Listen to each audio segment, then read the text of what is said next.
Alhamdulillah sore menjelang malam kami berkesempatan mencicipi menu makanan nasi biryani ya Bu ya. Iya, Ini usahanya Bu Musdalifah, sahabat baik kami.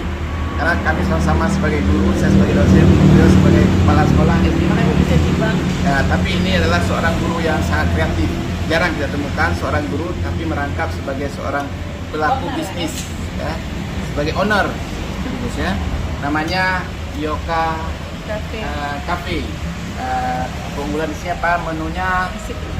Biryani, Bu ya, nasi biryani. Ibu memang luar biasa ini. Ini tanda bukti bahwa makanan hari ini sangat lezat. Semua habis, cuma yang tersisa tulang belulang Bu ini. Iya, tulang. Ya, perpaduan menunya luar biasa.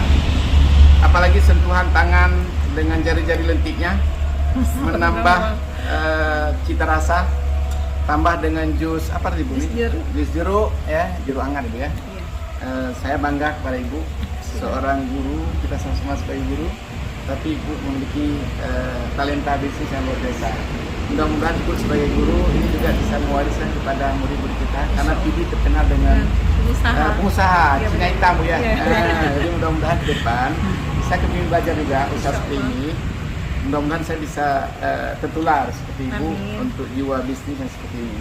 Dan kami atau saya di sini memberikan semacam testimoni ini adalah untuk bagi siapa saja yang ingin mencicipi makanan atau mencari cita rasa khas nasi biryani, ada di sini Yoka Cafe. Mudah-mudahan ini terus dipertahankan, kualitas yang apa yang saya rasa hari ini terus bisa dipertahankan supaya mudah-mudahan pelanggan juga ikut bertambah. Oke Bu, sama Bu ya.